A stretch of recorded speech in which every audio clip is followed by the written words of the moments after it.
शर्म करो, शर्म करो। जिला प्रशासन शर्म करो, शर्म करो, शर्म करो। सर्व सेवा संघ पर कब्जा करना बंद करो, बंद करो, बंद करो। जरा हाथ उठा करके मुट्ठी तान करके बोलो बहना मुट्ठी तान, कभी सुनेंगे मेरे कान। बोलो भैया मुट्ठी तान, कभी सुनेंगे मेरे कान। मोदी सरकार होश में आ। मेरा नाम राम धीरज है। मैं सर्व सेवा संघ के इस आंदोलन को कार्यक्रम को संचालित कर रहा हूँ, देख रहा हूँ। किस तरह का कार्यक्रम हो रहा है? ये कार्यक्रम लगातार धरने का चल रहा है क्योंकि सरकार ने भारतीय कानून का उल्लंघन करते हुए, संविधान का उल्लंघन करते हुए सर्व सेवा संघ की जो रजिस्ट्री की ज़मीन है उसको वो नहीं मान रहे हैं और उन्होंने जबकि अदालत में उसको कोई चुनौती भी नहीं दी है। तो हमारा कहना ये है कि क्या संविधान इस तरह से चलेगा, या अगर सरकार ही कानून को नहीं मानेगी, सरकार के अधिकारी ही कानून को नहीं मानेंगे, तो फिर इस देश में तो अराजकता हो जाएगी। कौन उस कानून को मानेगा, क्यों मानेगा? इसलिए कल जो परसों जो सुप्रीम कोर्ट ने कहा है उसी के आलोक में आपको बुलाया है। सुप्रीम कोर्ट ने ये कहा कि आप सिविल कोर्ट में जाइए। सिविल कोर्ट में हमारा सूट पड़ा हुआ है, पेंडिंग है। हमने उसमें इतनी बात कही है कि भाई हमारे पास रजिस्ट्री के कागज़ हैं, आप रजिस्ट्रार ने किया है, रजिस्ट्री आपके रजिस्टर में दर्ज है, उसके कागज़ भी हमने निकाल लिया, सर्टिफाइड 63 साल पहले हुआ है।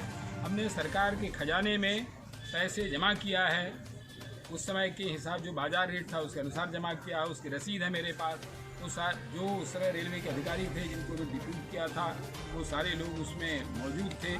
और उसके इस देश के 4 बड़े लोग जो नैतिक रूप से माने जाते हैं, इस देश के राष्ट्रपति, इस देश के उस समय के रेल मंत्री लाल बहादुर शास्त्री, विनोबा भावे और जयप्रकाश नारायण, इनमें 2 को तो भारत सरकार ने खुद भारत रत्न से सम्मानित किया है, लेकिन इन चारों विभूतियों को हमारा ये रेल विभाग और दिल्ली की भारत सरकार ये कह रही है कि इन्होंने गलत तरीके से कूटरचित दस्तावेज तैयार करके रेलवे की ज़मीन ली है।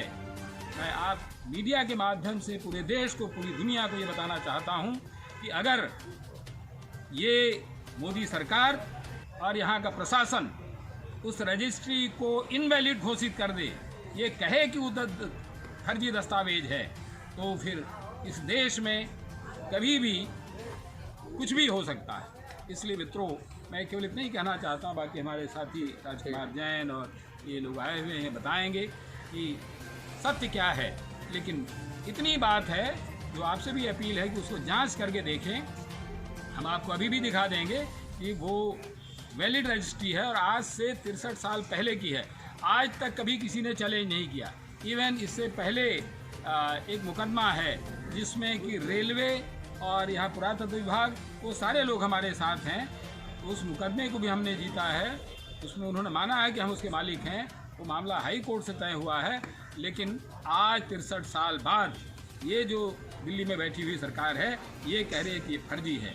मुझे दुख इस बात का है और इसीलिए बार बार कह रहा हूँ कि अगर ये सरकार, ये रेल विभाग अगर हमारे नेताओं पर लगाए हुए आरोप को ये गलत और फर्जी है, इसको वापस नहीं लेते हैं, तब तक हमारा आंदोलन चलता रहेगा, बल्कि ये देश में बढ़ेगा और जाएगा।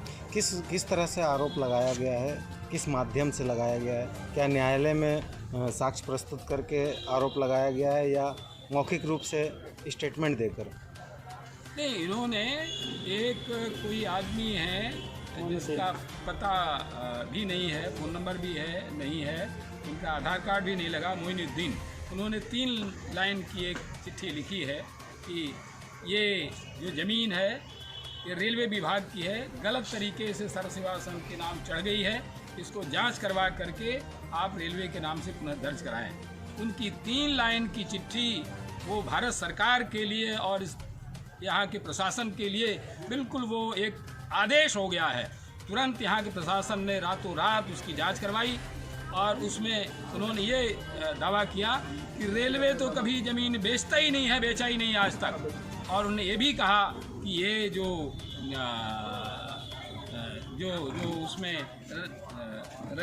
जो दस्तखत करने वाले सर्जन हैं वो कोई विभाग में था ही नहीं, जबकि उनके जो नक्शे बने हुए हैं उस पर डिविजनल इंजीनियर लिखा गया है।